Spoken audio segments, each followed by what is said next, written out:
নমস্কার, কেমন আছেন সবাই? আমি নন্দিনী আপনাদের সবাইকে আরও একবার স্বাগত জানাচ্ছি আমার চ্যানেলে আমার আরেকটা নতুন ভিডিওতে। আজকে শুক্রবার আর ঘড়িতে সময় ওই সকাল ৯টা মতো বাজে। রাইর স্কুলের টাইমিংটা একদম চেঞ্জ হয়ে গেছে এই কদিনের জন্য। অনেক সকালে শুরু হচ্ছে আর এই ৯টা নাগাদ শেষ হয়ে যাচ্ছে। ওই ২-৩টে পিরিয়ডসই হচ্ছে। তো সেই জন্য রাইকে স্কুল থেকে একটু আনতে চলে গেছি। আর আজকে আমাদের সকাল থেকে না খাওয়া হয়েছে চা, না খাওয়া হয়েছে ব্রেকফাস্ট। একদম সকাল থেকেই না আজকের ওয়েদারটা ভীষণ মনোরম। মানে কোনো রকম রোদ্দুর নেই, তবে একটা গুমোট যে গরম সেটা কিন্তু আছে। হয়তো কিছুক্ষণ পরে বৃষ্টি হবে। তো যাই হোক, মেয়েকে স্কুল থেকে নিয়ে চলে এসেছি আর এখানে চা বানাচ্ছি আর একটু পরে ব্রেকফাস্টটাও বানাবো।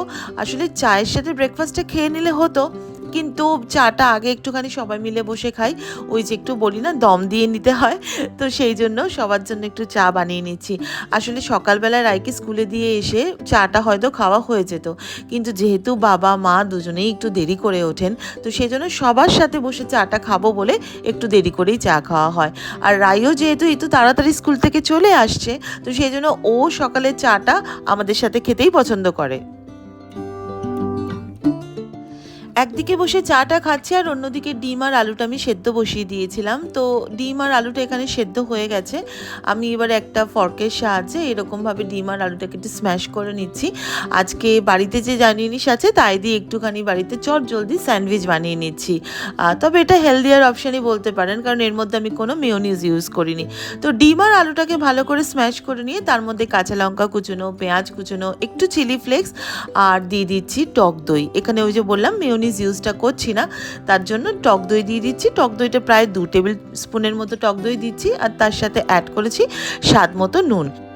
এবারে এইগুলোকে সব একসাথে খুব ভালো করে মিশিয়ে নিয়ে একটা পাউরুটির ওপরে ভালোভাবে এটাকে লাগিয়ে দিয়ে আর একটা পাউরুটি তার ওপরে দিয়ে দিয়ে এবার একটা তাওয়াতে হালকা করে টোস্ট করে নিলে কিন্তু দারুণ হয়ে যায় একটা স্যান্ডউইচ তৈরি চটজলদি, আর খেতে কিন্তু ভীষণ ভালো লাগে।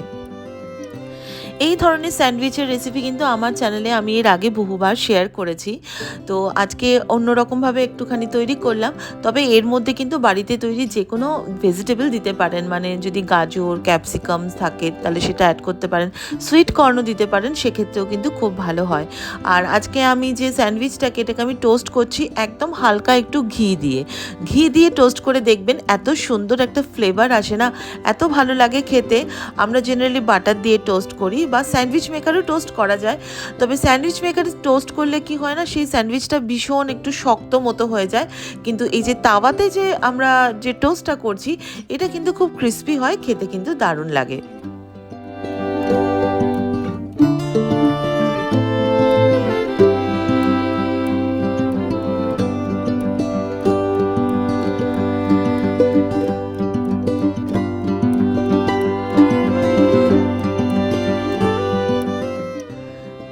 ব্রেকফাস্ট করে তারপরে রান্নাঘরে চলে এসেছি আর লাঞ্চটাও বসিয়ে দিয়েছি। একদিকে আমার ভাতটা হয়ে গেছে আর অন্যদিকে কড়াইতে আমি আজকে যেহেতু ডিমের ঝোল করব, তো সেই জন্য ডিমটাকে একটুখানি ভালো করে ভেজে নিচ্ছি। আলুটা ভাজা হয়ে গেছে আর ঠিক এই সময় ওই যে বলছিলাম আকাশটা মেঘলা করে রয়েছে, এত জোরে ঝমঝমিয়ে বৃষ্টিটা নামলো না, এত ভালো লাগছিল, তাই ভাবলাম যে একবার একটুখানি ক্যাপচার করি আর আপনাদের সাথেও এটা একটু শেয়ার করি।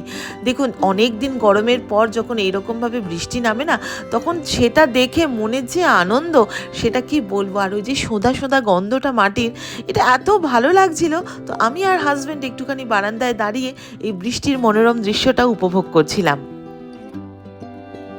বৃষ্টি দেখতে গেলে না সারাদিন কিন্তু সময় কেটে যায়। মানে ধরুন বারান্দায় বসে বেশ এক কাপ গরম গরম কড়া করে চা, তার সাথে বেশ একটু পকোড়া, সেইটা হবে, বেশ বন্ধু বান্ধব থাকবে বা বন্ধু বান্ধব না থাকলেও একটু বাইরে এরকম ঝমঝমিয়ে বৃষ্টি হবে আর গরম চায়ের সাথে, এই যে একটা ব্যাপারটা না, এইটা আমার ভীষণ ভালো লাগে। তো কিন্তু সেইটা সারাক্ষণ করলে তার আমার সংসার চলবে না। আবার ফিরে এসেছি রান্নাঘরে আর আজকে আমি আপনাদের সাথে একটা দুর্দান্ত রেসিপি শেয়ার করব। সেটা হচ্ছে চিংড়ির ভর্তা বা চিংড়ি বাটাও বলতে পারেন, তবে এটা আমি চিংড়ি শুটকি দিয়ে করছি। আমার শ্বশুরবাড়ি ওনারা হচ্ছেন সবাই বরিশালের লোক আর আমি হচ্ছি এদেশের মেয়ে। তো ঘটি আর বাঙালির মধ্যে আমাদের বিয়েটা হয়েছিল। কিন্তু আমি সবসময় চেষ্টা করি, মানে আমার হাজব্যান্ড যেহেতু একটুখানি ওপার বাংলার রান্নাগুলো পছন্দ করে, তো সেই জন্য আমি চেষ্টা করি যে এই ওপার বাংলার রান্নাগুলোকে একটু ভালোভাবে শিখে নেওয়া। তো এরকমভাবেই একটা রান্নার মধ্যে এই রান্নাটাও শিখেছিলাম। এখন ভর্তার রেসিপিটা অনেক বেশি পপুলার, কিন্তু যখন এতটা পপুলার ছিল না তখন পিসি শাশুড়ি আমার খুব ভালো রান্না করতেন, তো ওনার থেকে আমার এই জিনিসগুলো একটু শোনা বা শেখা, তো সেটারই একটুখানি প্রয়াস করেছি। আর তবে একটা যেটা হয় না, অনেক দিন কোনো রেসিপি আপনি না করলে হয়তো একটুখানি অথেন্টিসিটিটা সেটা একটুখানি ভুলে যেতে পারেন, তো সেই জন্য একটুখানি অনলাইনে যেটা আমি দেখে বুঝেছিলাম যে সবাই এই চিংড়ি মাছটাকে শুকনো খোলায় ভেজে নেন, কিন্তু আমি সেটা করিনি। আমি চিংড়ি মাছটাকে অনেকক্ষণ জলের মধ্যে ভিজিয়ে রেখেছিলাম, গরম জলে, যাতে তার মধ্যে থেকে যে প্রচুর পরিমাণে বালি থাকে সেই বালিগুলো যাতে ভালোভাবে বেরিয়ে যায়, আর শুটকো মাছের মধ্যে যে ব্যাকটেরিয়া থাকে সেই ব্যাকটেরিয়াটাও কিন্তু অনেকক্ষণ গরম জলে ভিজিয়ে রাখলে সেটা একটুখানি মরে যায়। তো যাই হোক, এই শুটকি যে চিংড়িটা সেটা আমি তেলের মধ্যে খুব ভালো করে ভেজে নিয়েছি, তারপর একে একে শুকনো লঙ্কা, রসুন, পেঁয়াজ সেটাও আমি তেলের মধ্যে খুব ভালো করে ভেজে নেব।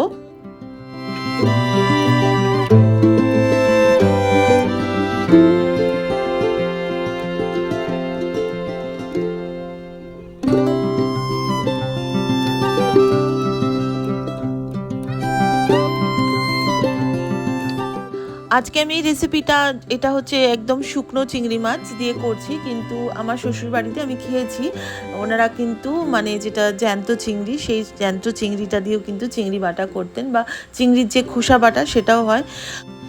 আর এই দৃশ্যটা সব বাবার কাছেই তার মেয়ে একটা প্রিন্সেস, তো আমার হাজব্যান্ডের কাছেও তাই। মেয়ের মাথার যন্ত্রণা করছিল বলে বাবা খুব ভালো করে মাথায় তেলটা লাগিয়ে দিচ্ছিল। আমার বাবাও এরকমভাবে, আমি যখন স্কুলে যেতাম তখন আমাকেও ভাতটা খাইয়ে দিত। যাই হোক, ফিরে আসি রেসিপিতে। পেঁয়াজটা বেশ ভালো ভাজা হয়ে গেছে, এবার এই পেঁয়াজ ভাজাটাও আমি তুলে নেব।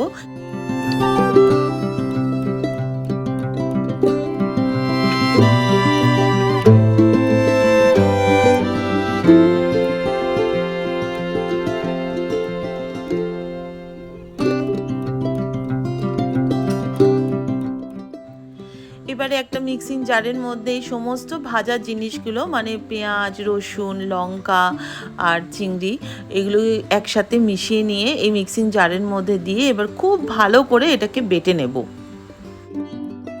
আসলে শিলপাটায় বাটলে এর টেস্টটা অনেক গুণ বেড়ে যায়, কিন্তু সেটা সম্ভব নয়, তো সেই জন্য আমি একদম এই মিক্সিং জারটার মধ্যেই একদম খুব মিহি করে বেটে নিয়েছি। তো আর নুনটা আমি দিইনি, আর যে তেলটুকু দিয়ে আমি ভেজেছিলাম আমি তার থেকে বেশি আর তেল আমি এতে এক্সট্রা করিনি। জেনারেলি এই ভর্তাটা মাখার সময় আরও ওপর থেকে একটু কাঁচা তেল দিলে আরও ভালো লাগে খেতে, তবে অত্যধিক বেশি তেল হয়ে যাবে, তো সেই জন্য আর আমি তেলটা অ্যাড করিনি। তো বাটাটা দেখুন কি সুন্দরভাবে একদম মসৃণভাবে বাটা হয়ে গেছে। এবার এর মধ্যে নুনটা মিশিয়ে নিয়ে ভালো করে মেখে নিলে কিন্তু আমার এই শুটকির চিংড়ি ভর্তাটা রেডি।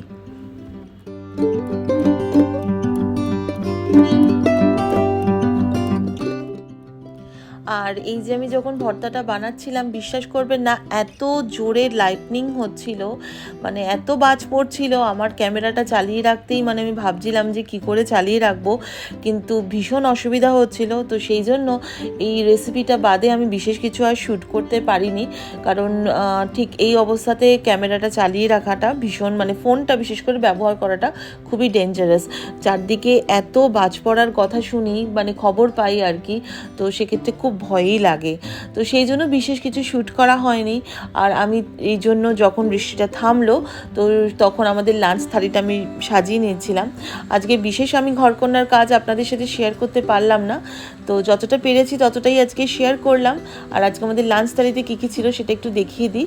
ছিল পেঁপে সেদ্ধ, ভাত, চিংড়ি ভর্তা, ডিমের ঝোল, পেঁয়াজ লঙ্কা যেরকম নর্মাল থাকে সেই রকম। আপনাদের অসংখ্য ধন্যবাদ, আমার ভিডিও এত ধৈর্য নিয়ে আপনারা দেখেন, প্রতিটা জিনিস খুঁটিয়ে দেখেন এবং এত সুন্দর সুন্দর কমেন্ট করেন বলে। আমার একটি ইনস্টাগ্রামের পেজও রয়েছে এবং একটি ফেসবুক পেজও রয়েছে, যদি পারেন সেখানেও একটু বন্ধু হয়ে নেবেন। তাহলে আজকের ভিডিওটাও এখানে শেষ করি, আরও একটা দিনের গল্প নিয়ে আসবো নেক্সট ভিডিওতে। ততক্ষণের জন্য সবাই খুব ভালো থাকবেন, নিজের যত্ন নেবেন। আর চিংড়ি ভর্তাটা কিন্তু দারুণ হয়েছিল, যদি সেটা ট্রাই করেন বাড়িতে তাহলে অবশ্যই কিন্তু আমার সাথে পিক শেয়ার করবেন। তাহলে দেখা হচ্ছে নেক্সট ব্লগে, ততক্ষণের জন্য সবাই খুব ভালো থাকুন, টেক কেয়ার, টাটা।